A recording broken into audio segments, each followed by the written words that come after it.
Pickleball is reaching new heights in downtown Dallas. The Tower Club just unveiled a court on the 48th floor, the highest in the world.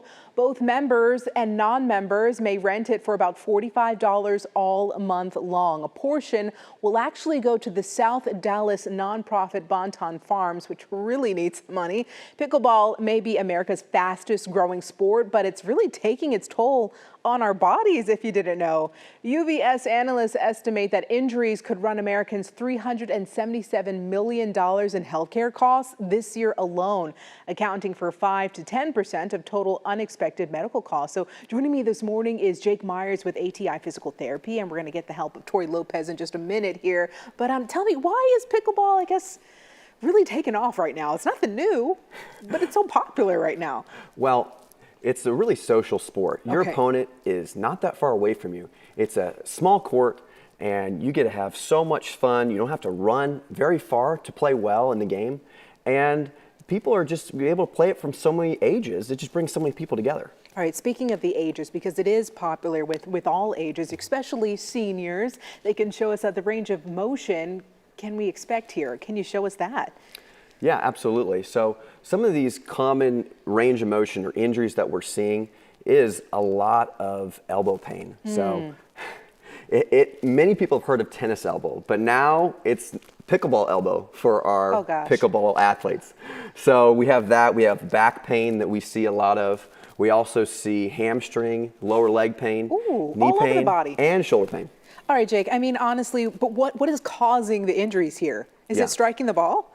Well, partly yes. A lot of it is poor introduction into the sport. People ramp up way too quickly. They go out and play 6 games at once, their first time, and they just come back and they're like, oh, now I'm injured. Ramp up slowly. That is so crucial. Now, how can we treat these injuries? Yeah, so the ramp up time for sure.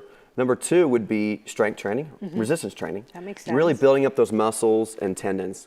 And finally would be stretching before you play pickleball. All right, that's why you got Tori here to really show us some of those stretches. I can't believe this is so popular right now. I've seen it all over social media as well. People just having fun, like you said, of all ages right now. I guess what are some of the stretches that people can do at home to avoid some of these injuries? Absolutely. So when we think of stretching, we often think of long hold times.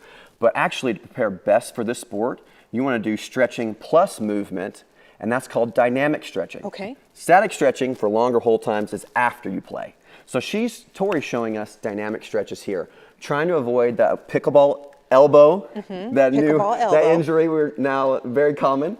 And then, like with a racket, with the pickleball paddles, you bring it through. She's warming up those wrists so she can bring the paddle through and not have any of those injuries.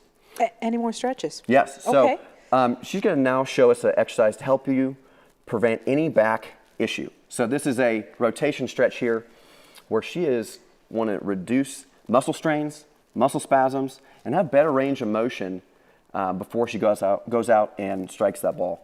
So we should definitely be doing these stretches. I say we, like I play pickleball, but listen, people should really be doing these stretches before they play, before and after? Absolutely. Absolutely. These type of stretches where she's moving and stretching before, the longer hold times after you play. Right. Anything else? Another stretch you got? Absolutely. So we went to the back. Now we're going to go over one of my favorites, and that's the hamstring. So it's behind the leg right there. And what she's doing here is a dynamic hamstring stretch. And this is really important because with pickleball, there's a lot of starting and stopping. And with that can come hamstring and lower leg injuries. So to prevent those injuries, she's doing a hamstring stretch. This also treats calf issues. And again, a lot of these calf and lower leg issues are from starting and stopping.